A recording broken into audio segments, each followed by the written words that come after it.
I think we're ready to get this session underway again, ladies and gentlemen. My apologies. We're running a little bit behind. I want to let you know right at the very beginning of this session that Minister Oliver does have a time commitment, so if he has to get up and leave at some point so that he doesn't miss his airplane, everyone will understand. And he had the commitment to 2:45. But as I say, we're running a little behind, so we'll try and make up the time if possible. My name is Jay Hill. I'm not sure how many of you don't know who I am. I think I'm the longest serving whip in parliamentary history. I was the first whip for the Reform Party of Canada, the last whip, sorry, of the Reform Party, the first for the Canadian Alliance, the only whip for the PC-DR coalition, the second for the new Conservative Party, and the first whip for our new Conservative government. And in the interim, I was also House Leader for the official opposition and House Leader at the end of my career during the Minority Parliament from 2008 to 2010.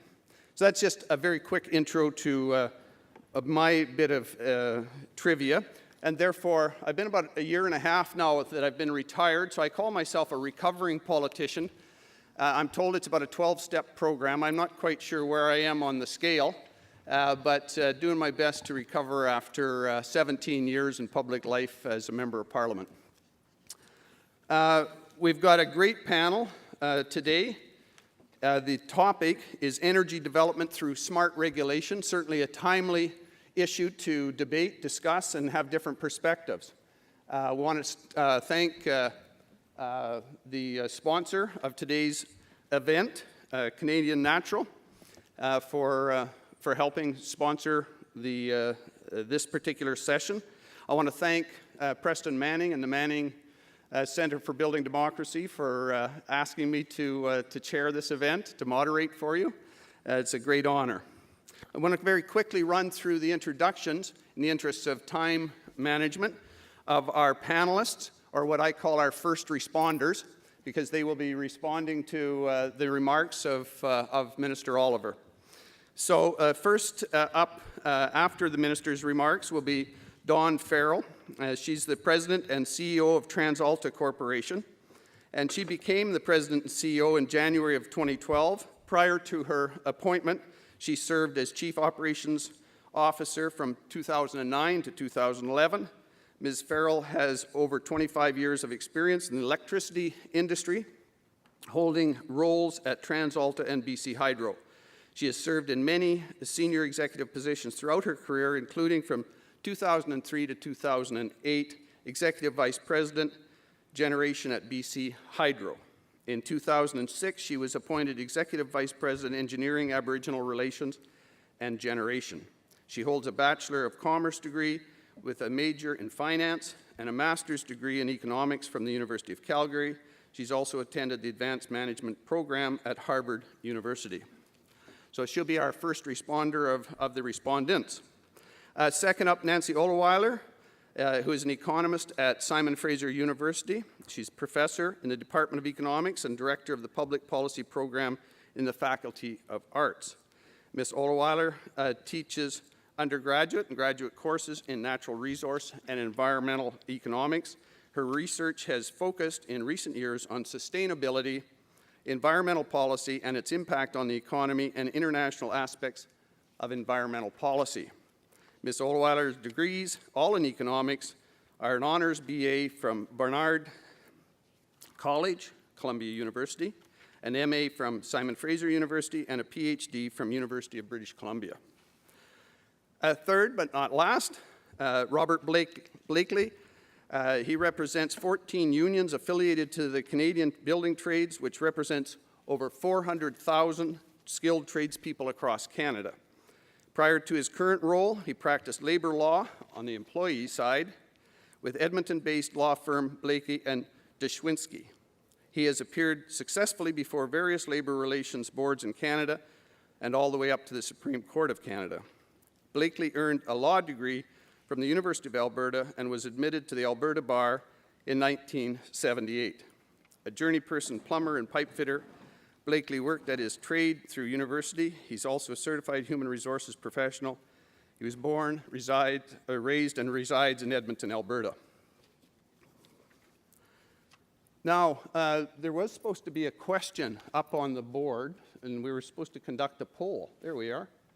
Do you support legislated timelines for the approval of major natural resource projects in Canada? So those of you that are a lot more computer literate than I am can figure out how to vote in this poll, and we can get the results that will come up on the screen. So, getting right into the presentations, it's my great honor and privilege to introduce Joe Olewiler. Joe was elected to the House of Commons for the first time in May 2011. Minister Olewiler began his investment banking career at Merrill Lynch, served in senior positions at other investment dealers, and as executive director of the Ontario Securities Commission. He was then appointed President and Chief Executive Officer of the Investment Dealers Association of Canada. Minister Olewiler is an active member of his community and volunteers for various charities in Canada and abroad. He obtained both his Bachelor of Arts and Bachelor of Civil Law at McGill University. He was called to the Quebec Bar and later graduated with an MBA from the Harvard Graduate School of Business. Now, despite only holding office as an MP and minister for less than a year, Minister Olewiler has already earned an enviable reputation for his straightforward, say-it-like-it-is style of communication. So we look forward to his remarks. Please join me in welcoming Minister of Natural Resources, Joe Olewiler.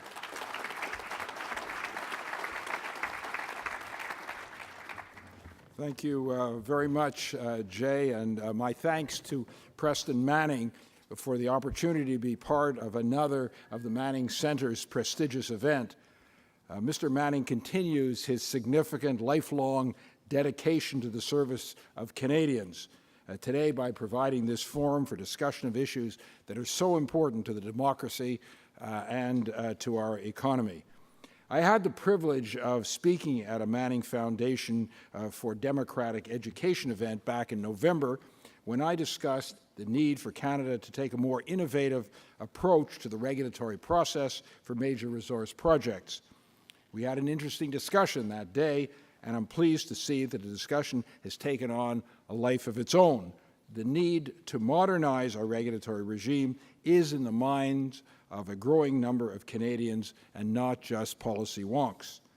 Aujourd'hui, je voudrais m'arrêter davantage de l'importance de moderniser la réglementation pour soutenir la vision du gouvernement concernant le secteur des ressources naturelles du Canada et la position qu'il occupe dans le monde. At the outset, it's essential to recognize the key role that natural resources play in the Canadian economy. There is no longer the old tendency to see mining, oil and gas, and forestry as remnants of some distant economic past, and Canadians as hewers of wood and drawers of water. Now, most people understand that the opposite is true. Canada's resource industries are more than ever a cornerstone of our modern economy, and that their development is a sophisticated technological enterprise that is heavily dependent on innovation. Together, mining, energy, minerals, processing, forestry, they all account for about 10% of Canada's GDP. Indeed, given rising prices for key commodities, it generates quite likely a greater and growing share of our nominal income. These industries provide jobs for more than 750,000 Canadians. Direct employment. That's direct employment. Without our resource industry, the jobs of hundreds of thousands more Canadians in every sector of the economy and every region of the country would not exist. There's more than, therefore, 1 million Canadian jobs every year attributable to the industry. When we talk about the place of natural resources in a modern world, we also need to consider that the tools we use to run our advanced, knowledge-based economy are not simply conjured up out of the air. Without petroleum-based products and a variety of metals and minerals, aluminum, silver, gold, zinc, and many others, there would be no computers, no smartphones, no hybrid or electric cars. A single 3-megaton wind turbine requires 340 tons of steel, nearly 5 tons of copper, 3 tons of aluminum, 2 tons of rare earth elements, as well as zinc and molybdenum. Virtually everything that goes into making a solar panel comes out of the ground, from rare earth elements to copper, silicon, and titanium. Companies involved in the oil sands are a major force in the global effort to develop and demonstrate carbon capture and storage technology. At the end of 2010, 7 of Canada's largest oil sands mining companies formed the Oil Sands Tailing Consortium to develop new technology that will reduce and even eliminate the need for tailing ponds. Building on the success from this cooperation, 12 of Canada's oil sands companies, representing 85% of current oil sands production, recently formed this consortium, and they're working to accelerate the pace of environmental performance in 4 key areas: greenhouse gas emissions, land, tailings, and water. And the robotics and other automation techniques are making Canada's mining industry the safest and most efficient on the planet. In Sudbury and other locations across the country, once barren swaths of tailings are now covered with green. Corn and other crops are being grown for biofuel production. Canada's forestry industry is among the leaders in exploring the use of nanotechnologies to develop a host of new value-added products, from stronger and decay-resistant wood building materials to lightweight composites for cars and aircrafts. In other words, we have a lot of reasons to be proud of our resource industries. They are the key generators of both prosperity and innovation. As Minister of Natural Resources, and as our government, we have made it a priority to communicate what our natural resources mean to Canadians every day, and how the prosperity these resources deliver benefits each and every one of us, and the contribution resource industries are making to achieving our goals as a society. More than 320,000 Canadians are employed in the mining and mineral processing industries, creating employment opportunities from coast to coast to coast, and in urban and rural areas, including many Aboriginal and northern communities. There are over 200 producing mine establishments in 50 non-ferrous smelters, refineries, and steel mills in Canada. Canada is also the home of over 1,400 exploration and mining companies and over 3,100 suppliers of equipment and services. Mining is the #1 employer of Aboriginal Canadians. And Voisey's Bay Mine in Newfoundland and Labrador employs about 500 people. More than half are Aboriginals. And this story is repeated across the country. Cameco's uranium workforce is 45% Aboriginal. They're trained, skilled employees earning good salaries, participating in and benefiting from and contributing to a strong Canadian economy. A growing resource sector means more jobs in the manufacturing sector, building the machinery and equipment needed to extract resources. A growing resource industry means promising investments that will help a more secure retirement for seniors. We also want to ensure Canadians are aware of the other contributions the resource sector makes to our society, that a healthy, prosperous sector is a crucial source of revenue for government. Between 2006 and 2010, the oil and gas extraction sector has paid an average of $25.4 billion a year in taxes and royalties. Mining adds another $3.8 billion a year to government revenues. These funds are helping to pay for the services and programs and public investments that make the quality of life we enjoy in this country second to none, from health care to education to clean water and roads. Les Canadiens ne tiennent pas pour acquis leur riche héritage naturel. Ils en sont fiers et ils veulent en tirer le plus grand parti. Canadians are not taking our rich natural resource legacy for granted. They're taking pride in it, and they want to make the most of it. Recent public opinion research shows a majority of Canadians see our natural resources as an important contributor to our long-term prosperity. Of pertinent interest, research demonstrates strong support for the efforts of our government and its intent, its strategic intent, to diversify the markets for Canada's energy resources, and solid support for building the infrastructure to achieve that diversification. 75% for diversification, 50% for the infrastructure. Our challenge is to show that a precondition of achieving infrastructure and diversification is building pipelines that will bring the oil and gas from where they are to where we can ship them to the markets where they're wanted. And we have the resources to do that. Canada's proven oil reserves are among the biggest in the world. Only Saudi Arabia and Venezuela have more. In fact, as extraction technologies evolve, the oil sands may prove to be the biggest reserve in the world, with as much as 335 billion barrels of recoverable oil. We're the third largest producer of natural gas, and we continue to find new reserves. Shale gas deposits in British Columbia alone are enough to meet our domestic demand for the next 100 years. We're the world's second biggest uranium producer. We're the world's #1 producer of potash. We rank in the top 5 in aluminum, cadmium, cobalt, diamonds, nickel, platinum group metals, salt, titanium concentrate, tungsten, and zinc. With recent discoveries in the so-called Ring of Fire in northern Ontario, Canada now has the potential to become a major producer of chromite as well. Private sector estimates indicate that the chromite resources in this region around James Bay could be worth as much as $50 billion, with the potential for billions more in other metals.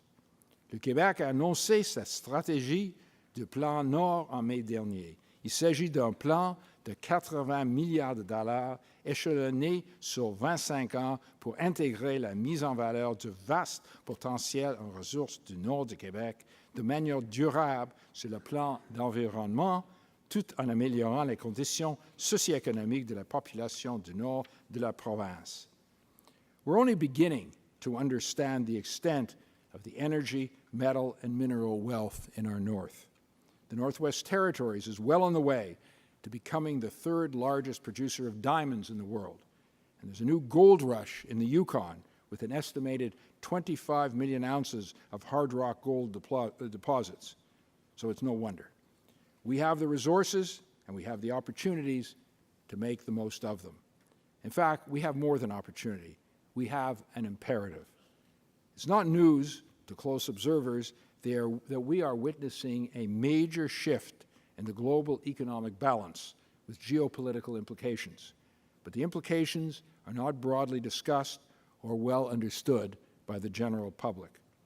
There are significant implications for Canada's resource sector and Canada's future prosperity and security, and in general, they are very positive. In energy, for example, there is a realization of the risk and disadvantages of relying almost exclusively on one marketplace. Virtually all our oil and other petroleum exports go to the United States.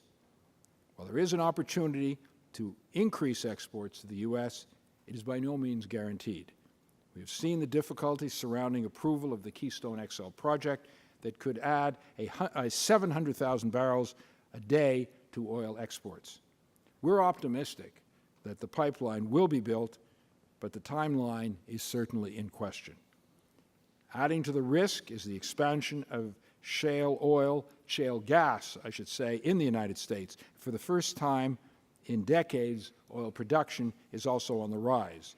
The development of shale gas means that the U.S. has overtaken Russia as the world's leading producer of natural gas. Clearly, if we are to increase our oil and gas exports, we cannot rely entirely on the U.S. market. Furthermore, there is a significant price discount, which a study by the economist Jack Mintz said would equal $134 billion over the next 25 years. That's the differential.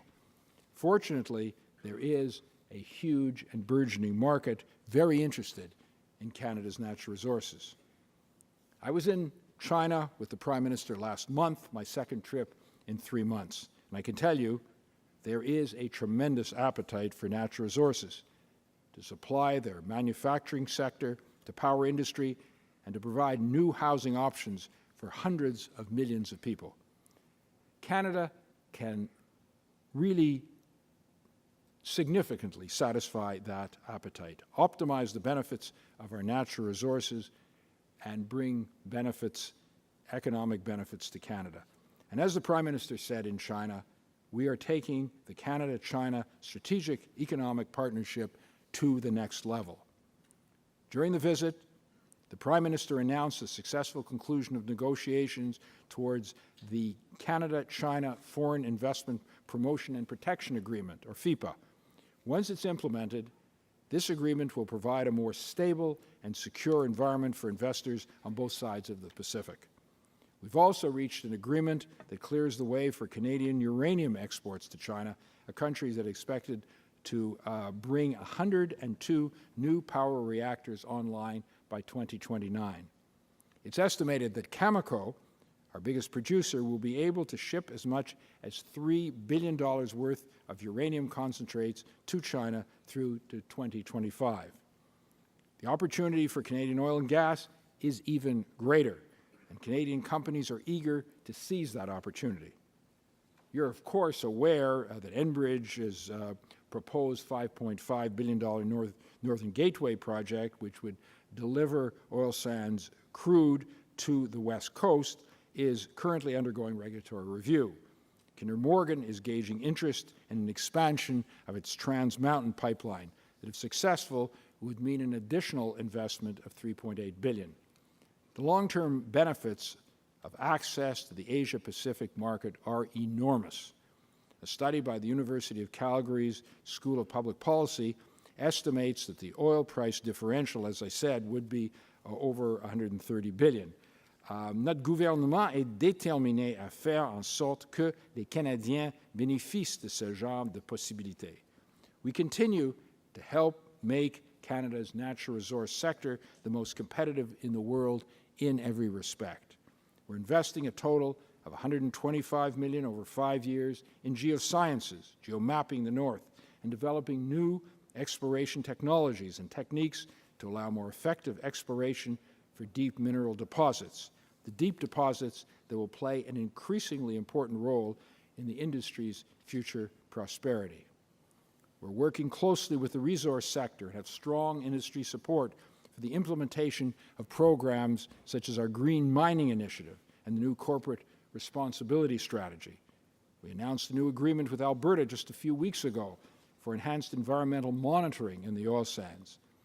It is significant, and people should know this, that the industry will be expected to cover $50 million a year, being the cost of implementing the system.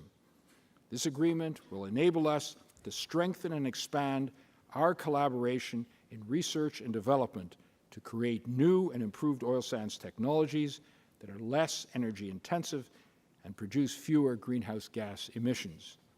These technologies will also reduce water and tailings that are associated with oil sands production and are based on research done by Natural Resource Canada Labs. This research will help the industry achieve excellence in innovation and the responsible development of our oil sands. When discussing the oil sands, it's important that we deal in facts. Too often, this is a subject distorted by excessive rhetoric and scare tactics. The fact is, oil sands represent 0.1%, or about 1/1000th of global GHG emissions. I was heartened recently when Dr. Andrew Weaver from the University of Victoria, a lead author on reports issued by the United Nations Panel on Climate Change, released his analysis of the impact of the oil sands on the global climate. His findings, published in the prestigious Nature magazine, are that when all the currently commercially recoverable oil sands reserves of some 170 billion barrels are produced, which at today's production rate would take more than 309 years, or let's say 100 years if production were tripled, that would result in GHG emissions that would increase global temperature by 0.035 of a single degree Celsius. So about 3% of 1 degree Celsius within about 100 years. To put it plainly, the impact of the oil sands on global warming is minuscule. And to say that the oil sands would destroy the planet is preposterous, and any person making that statement is, at the minimum, misinformed. Furthermore, GHG emissions were reduced by about 30% in the past 15 years, and both government and industry are working hard to reduce it further. Finally, it is worth noting that the oil sands occupy 1/1000th of our boreal forests, and 100% will be totally remediated as required by law. Those are the facts we need before we can have a rational public policy discussion about the oil sands. And our Canada's labs are involved in the development of advanced steel and welding technologies for pipelines. These and other measures are helping Canada maintain their pace on the leading edge of technology. But we will not enjoy the full benefits the sector has to offer if we cannot attract the capital we need to develop our resources. And that's why we will continue to focus on putting in place the fundamentals that provide the economic stability and resilience and form the foundation for long-term prosperity and growth. As a government, we have the responsibility to do everything we can to ensure Canadians benefit from our growing economy and our natural resources. And certainly, Canada is in an excellent position to realize that potential, but still, risk remains, and we must act now to address that risk. Canada is not the only country that can provide resources the growing economies of the Asia-Pacific region need to continue their expansion. If we don't act quickly to fill the demand for these commodities, the opportunity will pass by, and really it's as simple as that. And that's why regulatory modernization is a key priority of our government. The regulatory system is a key factor in the ability to attract investment. Projects that are environmentally benign and safe, generate thousands of new jobs, and access new markets cannot be allowed to die off because they're needlessly stuck in the review process. I'm confident that we can achieve a regulatory system that does its job to protect Canadians and the environment, but at the same time supports Canada's competitive advantage. We can provide reviews that are more predictable and timely. We can reduce regulatory duplication, and we can address the legitimate concerns of Canadians, including Aboriginal peoples. We can do these things without compromising environmental standards. Economic growth and environmental protection are not mutually exclusive. Put simply, the system should be effective, efficient, and predictable, and give proponents the confidence that project reviews will be completed within a reasonable, clearly defined period of time. But to achieve those goals, we need to eliminate duplication. Many resource projects require separate approvals at the federal and provincial or territorial levels, causing duplication and process confusion that can also lead to long and unnecessary delays. Consider the proposed expansion of the Pierre River and Jack Pine projects by Shell Canada. They involve a new oil sands surface mine and bitumen extraction facility, as well as expansion of existing facility in the Fort McMurray area. Together, they would result in up to 300,000 barrels per day of bitumen. Capital investment is in the order of $22 billion, and thousands of jobs would be created. These proposals, however, have been in the system for more than 4 years, and they have yet to reach the public hearing stage. And that example is far from unique. We have to recognize that there is competition for capital to develop resources. Investors, whether they're foreign or domestic, want to put their money to work now, not 10 years from now. So we have to develop a regulatory system that is appropriate for the competitive realities of the 21st century, a system that balances efficiency with effectiveness, that stimulates jobs and growth in a socially and environmentally responsible manner, and that allows us to diversify our markets now when we have this incredible opportunity before us. Our government has taken steps to improve the federal system. We established the Major Projects Management Office in 2008. This is a whole-of-government approach to federal project reviews with senior executive oversight to keep things from stalling. And since the MPMO was introduced, projects entering the system are now completed in less than half the time they used to take. As with eliminating duplication, beginning to end timelines are a key requirement. So we also have to focus the system to increase efficiency. Every year, the Canadian Environmental Assessment Agency reviews literally thousands of small projects. Projects the agency itself says have virtually no potential to impact the environment. Our government believes the system should focus on projects that could actually have an impact on the environment and Aboriginal communities, so they can be dealt with as effectively and expeditiously as possible. These are our objectives for regulatory modernization: predictable, more timely reviews, reduced regulatory duplication, improved environmental protection, and meaningful Aboriginal consultation. It's a common-sense approach: one project, one review, in a clearly defined time period. And I'm pleased to say my counterparts in the provincial and territorial governments agree that we need to act, and act now. At the annual Energy and Mines Ministers' Conference last summer, we made a joint commitment to work towards the goal of one project, one review. And we're already taking some preliminary actions. We're working with our partners in the territories to implement our government's action plan to improve regulatory performance in the north. Work is underway to strengthen Aboriginal consultation across jurisdictions with support of Aboriginal affairs in northern developing Canada. In BC, we've delegated the environmental assessment of Teck's Line Creek coal mine expansion to the province, integrating the federal and provincial processes to eliminate duplication, save time and money, and do that without compromising the quality of the review. And that's the point we have to emphasize. Meeting our economic objectives of jobs, growth, and prosperity does not mean lowering our environmental standards. And despite what some high-profile voices are telling us, this is not an either-or proposition.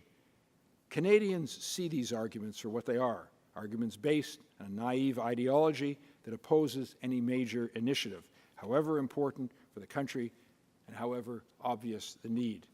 As I've said on a number of occasions, we can do this. Canadians have proven themselves to be a pretty clever bunch. It is not beyond our capabilities. We can develop our resources to the maximum benefit of all Canadians, and we can protect our environment at the same time. And the time to do it is now, when the opportunities exist. The stage is set. Through the application of prudent, responsible fiscal management, Canada offers investors one of the most stable and open economies in the world. We have a highly favorable tax regime. We're at the leading edge of technological innovation. Our geoscience investments are opening the door to new and promising discoveries. The markets are ready and waiting, and now is the time to take the next step to press our competitive advantage. Regulatory modernization will have a positive impact on the people in this room, this city, this province, and this country, and ensure Canadians can have confidence in their economic future for generations to come. Thank you very much. Thank you.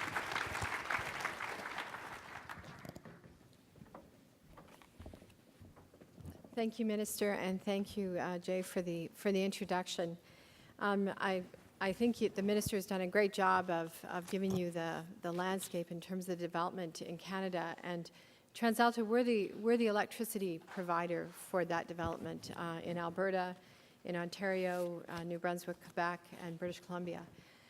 So we have to be ahead of these developments and make sure that the generation, transmission is all there, ready to go, so that when these projects try to get going, they have the power that they need for the things that they need to do. One of the perspectives that I want to come from is just what is industry's role in smart regulation, and what are the things that we need to be thinking of I couldn't agree more with everything that the minister has said about what needs to be done in order to get streamlining in the regulatory process here in Canada. But I want to put a particular perspective on it. In Alberta, we've been trying to build a transmission line for, I think, 15 years between Edmonton and Calgary. We finally might be into the final regulatory approval process to get that done. It's not our company that's doing it, but if the company who is in charge of that doesn't get it done, I can't build generation, and that doesn't support what we're trying to do with the oil sands in that province. Recently, when I took over at TransAlta, I brought together our management team, and if there's one thing you take away from this conference, take away this.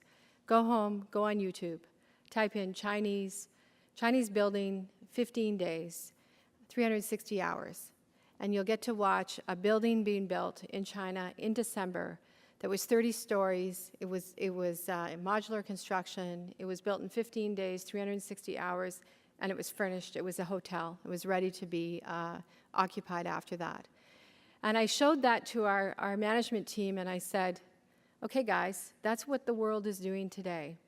So let's contrast 11 years for a transmission line to a building that can be built in 15 days. Now, all of us that have built things know that a lot of preparation had to happen in advance of that. And I'm sure there were lots of issues that had to be dealt with, and none of us, and myself included, would advocate the kind of society that we see in China, because we have our own democratic way of wanting to do things, but we have to get better at it. So what I want to do is talk about, as a complement to what I think the Government of Canada and the provinces have to do smart regulation, I want to talk about what industry has to do. And I have three examples of things that we've done that I think have been cutting edge and that supplement what the minister has talked about and what you're going to hear from our other panelists around pricing the environment, because I also think that's critically important. The first one I want to talk about is the work that you have to do as industry with stakeholders when you're trying to get a project done. Number one, you have to remember, you have a project, you want to get it done. The community has concerns around the environment. They have concerns around jobs. They have concerns around what they're going to be left with. A great example of this for us was a wind farm that we were advocating for just outside of Moncton in New Brunswick. We started the work with the local stakeholders 4 years before we constructed the farm. It wasn't big work, but what we did is we worked in the community. We worked with the hairdressers and the barber shops and the coffee shops to get the community prepared for what was coming when we were going to build a wind farm just outside of Moncton. Now, wind farms today, that particular farm is probably, I think it's about 30 towers. They're 24 stories. When you see them across the horizon, you see a little tree and you see a 24-story windmill, and you see many of them. They have a huge impact on the landscape. But what we did by working with the community and gathering their concerns and then working with the agencies to ensure that our concerns were incorporated into the environmental licenses that we need is we built a lot of consensus for the project.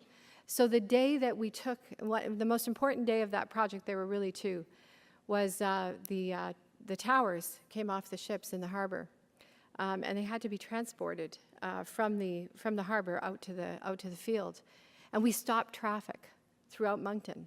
Now, a lot of people would have got on the radio if it was Calgary or Vancouver, and there would have been, a riot. But in Moncton, they actually got out and watched the parade and cheered the towers because they were so happy about this wind farm coming, because they knew about it, they were involved in it, they were part of the decision-making, and they wanted the farm. The next most important day, from what I recall, was the day that we were going out to visit the farm. They were constructing it.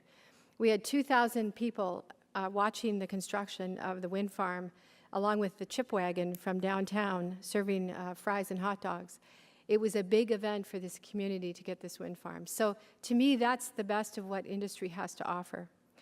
The second example I want to talk about is the kind of flexibility we as industry have to have in order to make things work. And this is an example of what I thought was superb collaboration between industry and government, and it was an issue that we had in Washington State. We had a coal plant there that is getting to the end of its life. Environmentalists wanted us to shut it down in 2015, and if they didn't, they were going to have the EPA impose SO2 regulations on us. and have us build scrubbers at $600 million. The plant was coming to the end of its life, and to have to put scrubbers on would have killed it. More importantly, it's about 10% of the generation for the state of Washington, and it's critical for the load supply going. It provides battery support into Seattle, and without it, Seattle would have a hard time getting power. This is not an exaggeration. We did a lot of work to get ready for these meetings, but I had 2 meetings with the governor where we laid out the issues. She gave us her chief of staff to work with us. She put us together with the right person who could understand how to work with the environmental community, and we hired him. She put us in the room with her chief of staff for 3 days, all totaled in, I guess it was last March, where we had them sign confidentiality agreements. We gave them an open book on the economics of the plant. We laid out what the issues were, and then we sat down and we came to a solution which allowed us to run 1 unit to 2020 and shut it down without the SO2 equipment being installed, the other to 2025. We agreed on some small environmental upgrades that would help with the local airshed, which cost us about $20 million. We agreed to a community development fund to help the community transition from the jobs that would be lost from a coal plant to a gas plant. And when we were finished, after 3 days of, over 2 separate weeks, our negotiation, she had legislation drafted, and it was passed. It was drafted on the Tuesday until the Friday of the following week, and it was passed in the legislature. And their system is quite different than ours. It has to go through committees, it has to go through the Senate, it has to go through the House. But it went through the House, it went through the committees, went through the Senate, was passed. She signed it into law, and it was done by the Saturday afternoon, and we watched it on the internet. When we announced that bill, we were on a stage like this. We had the House, we had the Senate, we had the governor, we had the labor unions, we had the environmental groups, and we had the employees, all excited because we had come to a resolution about what to do with this plant that served the environment, it served the economy, it served local jobs, it served society. It was so innovative, and that was just, in Washington State. So to me, that's a real good example of the collaboration between business and government. Now, I think the third thing I want to talk about is what it's been looking like here in Canada, which I don't think is the greatest example, to try to figure out what to do around our own coal plants here. Here we're looking at we're looking at sector-by-sector legislation. My colleague Nancy is going to tell you that that's not a very smart thing to do overall. At this point, Nancy, I agree with you, but I have to get something done because I can't have our investors wondering what it means to own a coal plant. They have to have some certainty. But here we have 10 provinces. Well, we actually have 4 affected provinces and 3 affected crown corporations and 2 affected companies. We have the federal government and the provincial governments. We have been able to work with the provincial governments, the other crowns, and the other companies, and we've come up with a solution that we believe will achieve the environmental impact that Canada is looking for $15 billion less and saving 5,000 jobs. But in Canada, we can't get into a room with the federal government ministers and the provincial government ministers and the affected parties to have the same kind of open book discussion that we were able to have in Washington State. Canada is more complex, and that complexity, I think, Minister, is what you were talking about, and that complexity is what causes us to take sometimes 11 to 15 years to build a transmission line. And when I see some of my colleagues out here in the audience that are trying to do the LNG facilities in British Columbia, trying to get the Horn River gas over to China, trying to get oil from Alberta to China or South to the United States, and I think about some of the complications that we do here between the provinces and the federal government, it's a very daunting task. But I do believe that there are many models that industry is engaged in around collaboration, and I think I want to leave you with one final thought. Most of us in industry and big companies, we're not demons. We have very high standards for sustainability. TransAlta is on the Dow Jones Sustainability Index. We have very high standards for our corporate citizenship. When we make mistakes, which we do, we admit to them and we improve our processes and our performance. we have high standards in terms of our achievement of whatever we say it is that we're going to do on the environmental front. We're not about to try to take off with the silverware, as somebody said to me. We're here to work side by side and collaboratively with all levels of government to come to strong solutions, and we do take accountability for coming up with good public policy solutions, not just solutions that will advantage our company. So I do think that if the governments can work to do their part of the bargain, and we can work to do our part of the bargain, perhaps that 15-story, 360-hour building will be ours one day, and I hope it will be, because I think if you go across this great country, there is, I think, about $500 billion of investment to make in the next 15 years. And if we work together, I think we can get it done. So thank you.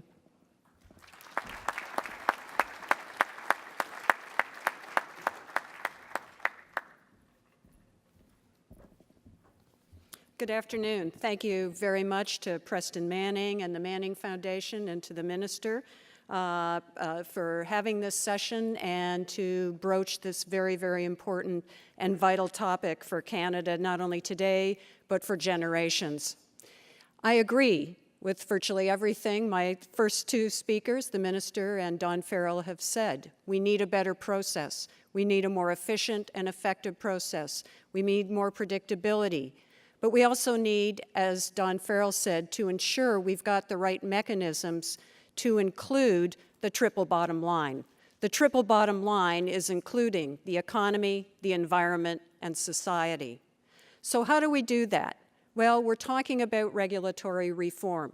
We agree, I agree, that the process has been unwieldy, that the process creates uncertainty, that the process ends up with delays, with good projects not being approved or not being approved in a timely enough manner.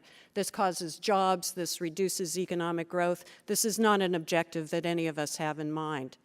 What I want to offer is a couple of small points that I think, contrary to what might be argued whenever you say the word environment, oh no, here comes the environment, it's going to stop economic activity, I think quite the opposite.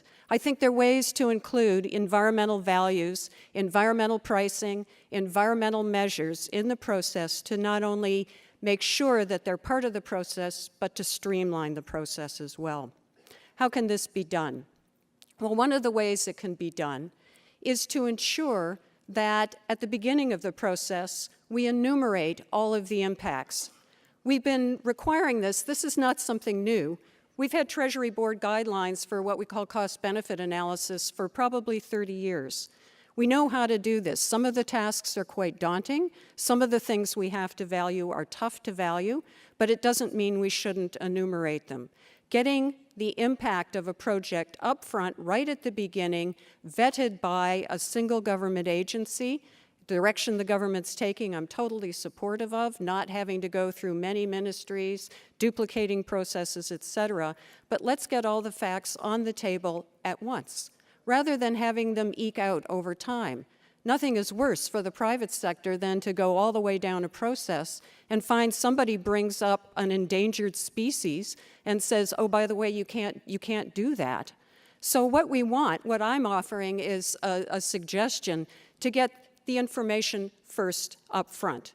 Have it vetted by a single agency, and that's a process that we have to look at, what the best agency is. I'm delighted to see things like the MPMO, I'm going to screw up the acronym if I try to say it, and take over the streamlining of the process. I'm delighted when provinces work with the federal government to streamline the process. But what I offer as a small suggestion is to look at our environmental policies. As Don just said, it takes a long time to get a project through. Part of the reason is the uncertainty of the environmental policies. We have options, we have regulatory policies, and we have policies that I'll call pricing policies. Those would be charges, fees, taxes, cap and trade, things that mimic the market. I know they sometimes get a bad name. People go, oh no, more cost to industry. But using our natural environment is an essential input into the production of goods and services. Just as the oil in the ground, the copper in the mine, in the ore, water and our air, our atmosphere are key resources that we should value as any other input into the process. We use them up inefficiently, we use them up ineffectively, and we will not be able to sustain the kind of economic activity and growth that this country has had for so many years. So all I'm suggesting is that they be given their due course as well as other inputs into the whole process.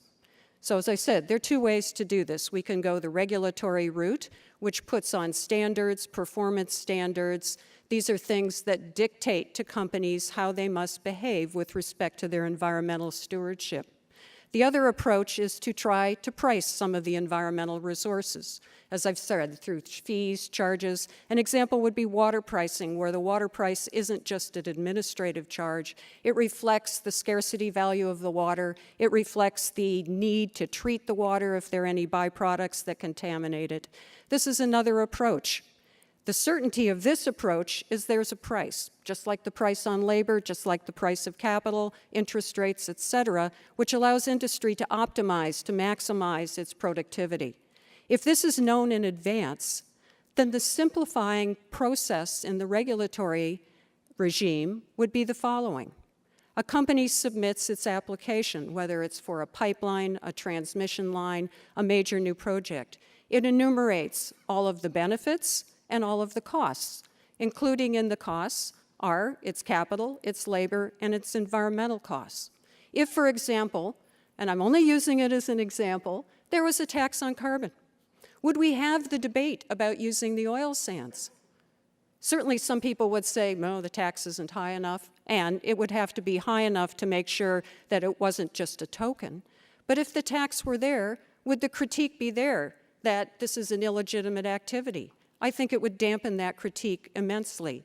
The company would be treating the environment like another input, an input that's essential to the production of the things that we want in this economy, in our society. So my simple suggestion is, if we get our regulatory house in order in terms of environmental regulations, it will streamline, not increase, the burden in the regulatory process. Some of these things are fairly simple to do. As I said, a tax on air pollutants. I don't care what your view is on climate change, but there isn't a lot of controversy about air contaminants that come from the production process. Those are there, those are real, those affect human health, agriculture, materials degradation right now. There's not much debate about water pollution either. There are emissions to water. We can treat them. We do everything possible to minimize those treatments. Putting a price on it increases the efforts to minimize those costs. So if we put that into the process, companies will be able to say right up front, I have done my environmental stewardship. I am optimizing, I am doing the best I can to make sure my impact on the environment is as small as it possibly can be. Then when I go to the regulatory process, I've got a check mark, not legal battles, not endless rhetoric in the media and elsewhere. I can say I'm doing my environmental stewardship. Because we're really all on the same page here. The goals the government has said in terms of its objectives on the economic side include the following: a clean and healthy environment, income security and employment, a fair and secure marketplace, promoting an innovative and knowledge-based economy. These are all essential components to be done simultaneously, not in a sequential view, but right up front at the beginning of the process. Let me read you a quote from the NEB that it captures the whole spirit. The public interest is inclusive of all Canadians and refers to a balance of economic, environmental, and social issues that change as society's values and preferences evolve over time. Well, one of the changes we've got is the recognition that our natural environment, like our natural resources, are scarce. We have to deal with them effectively and efficiently. And including the natural environment the same way we include other inputs would be a step in that direction. So I humbly offer that rather than treating the environment as something that we have to put up with or deal with as a burden, we treat it as an asset, for it in fact is part of our natural heritage, our natural assets. We put it up front in the regulatory process so that we minimize the chance of delays. We've minimized the chance of legal hassles. Is this just crazy? I'm an academic, so I take the blame for that. But is this crazy? Can we, is this an impossible thing? Well, no, that very radical province called Alberta is engaging in a reform of its regulatory process right now. It's designing what they call cumulative effects management process. It's looking at projects not on a one-off basis, but on an ecosystem basis. It's looking at the region and asking, what does this project do? It's also asking and bringing in environmental policies that make the assurance that the companies promoting that development are in compliance. So it's working together with the environment and the economy. The Yukon, similarly, has policies in place for its review process to do this. Australia, other parts of the world. Canada wants to be a leader. This is one way it can be, because we're all in this together, society, the environment, and the economy. Thank you very much.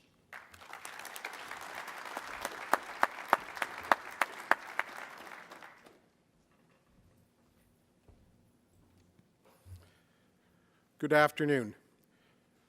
Some of you probably wonder how I got past the security guard. It was difficult. I had to talk my way past it. You know, I'm here representing the building trades, construction unions. And if you can see on the slide there'll be a lot of you in the audience that think I'm the guy with the bag of money and the whatever. The truth is, the building trades aren't the post office.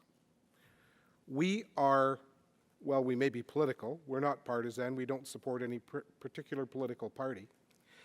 And we work as partners with our employer and owner partners on a very regular basis. You see, we're in a business that every job is competitively bid. We make more money than everybody else, so the only way we get a job is if our contractor can convince somebody that we can build it faster, better, and cheaper. We believe in a number of things that you believe in. We believe in competition. We believe in an honest day's work. And we believe, as you do, that a better Canada is something we want to see. You can see an example of trickle-down economics there. The further you are in the regulatory process here in Canada, the more you're like the birds on the lower roosts. The truth is, energy jobs, natural resource jobs, aren't a few lousy jobs while we construct something and leave.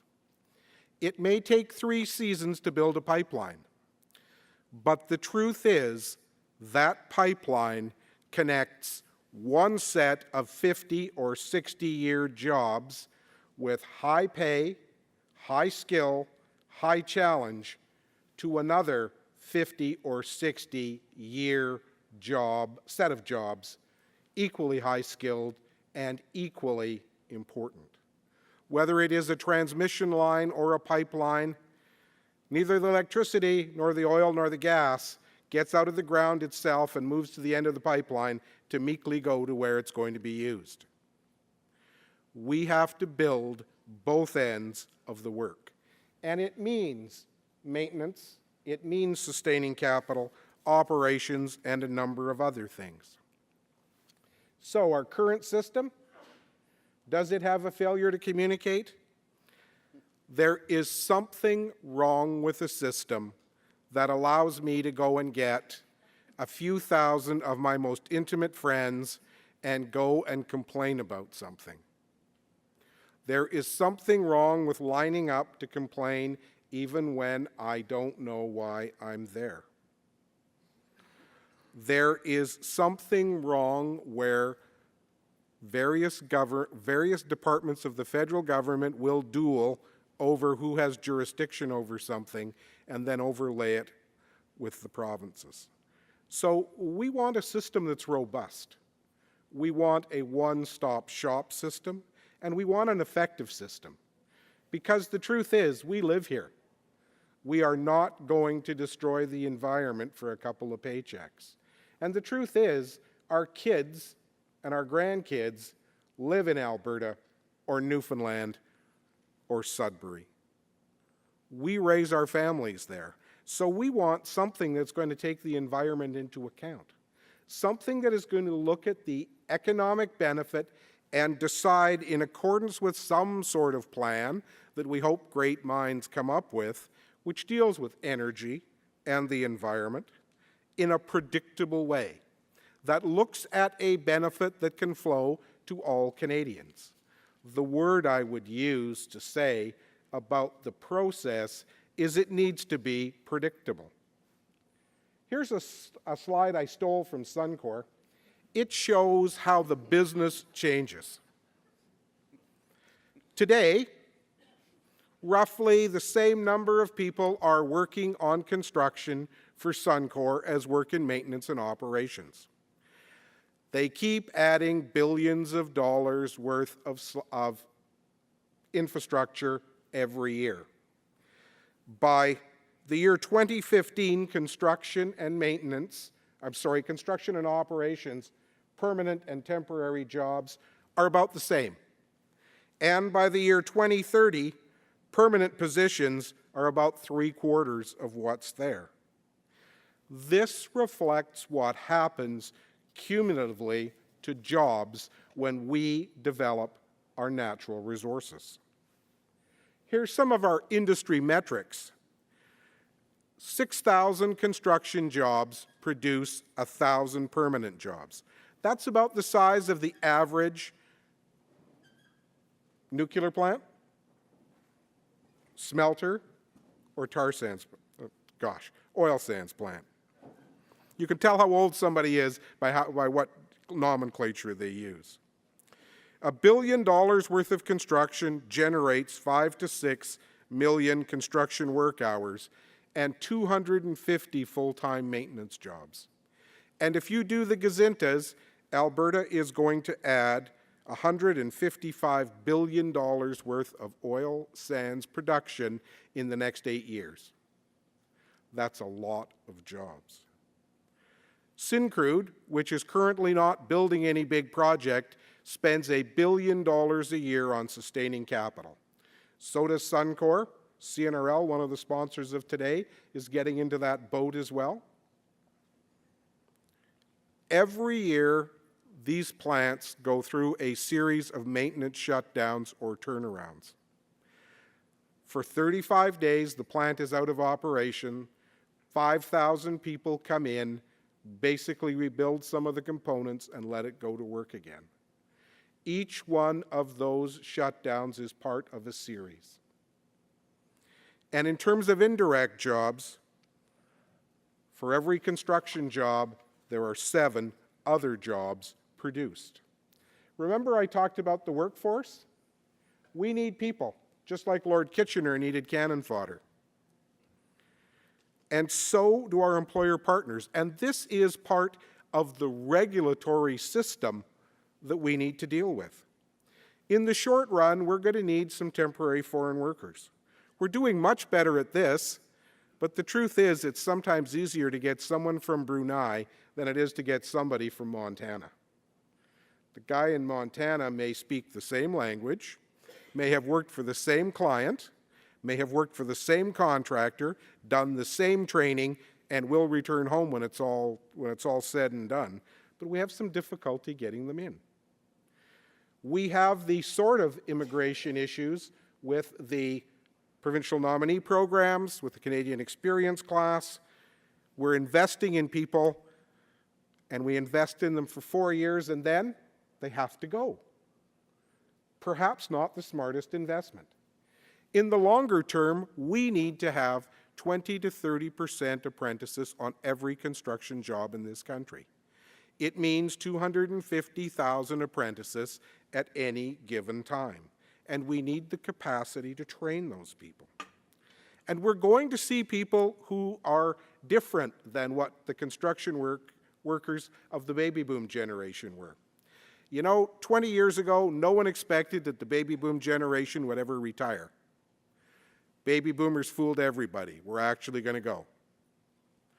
We need different people, and we need to have an immigration system that will treat a qualified welder or pipe fitter or millwright in the same way it treats someone who has a Bachelor of Arts degree in the metaphysical poetry of John Donne. The guy who's got a ticket can go to work, and we need him for a job. The other person probably is going to drive a taxi in Toronto. That isn't what we necessarily need. You know, we're really interested and supportive of this idea of the change of the regulatory system, because a change to the regulatory system is going to put people to work in my industry.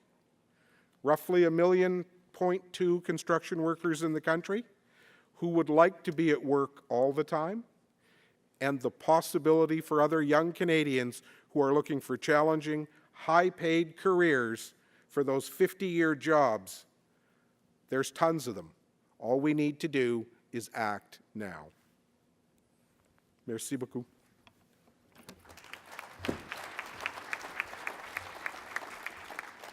Well, thank you very much. Unfortunately, ladies and gentlemen, we've run out of time. As I said at the start, the minister has a commitment that he has to get to. And so I would like to thank all of the responders, the first responders and second and third responder. And please join me in thanking Bob, Nancy, and Dawn for their great remarks.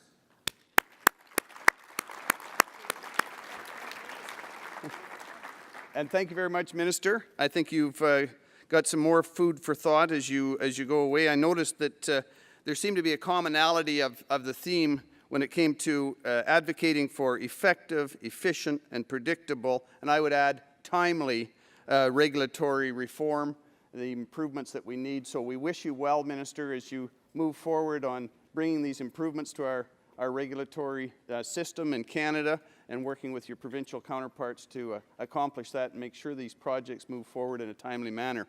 So I'm sure that the other panelists would be happy to answer on an individual basis any questions you have during the upcoming break. Thank you very much for your attendance and your attention.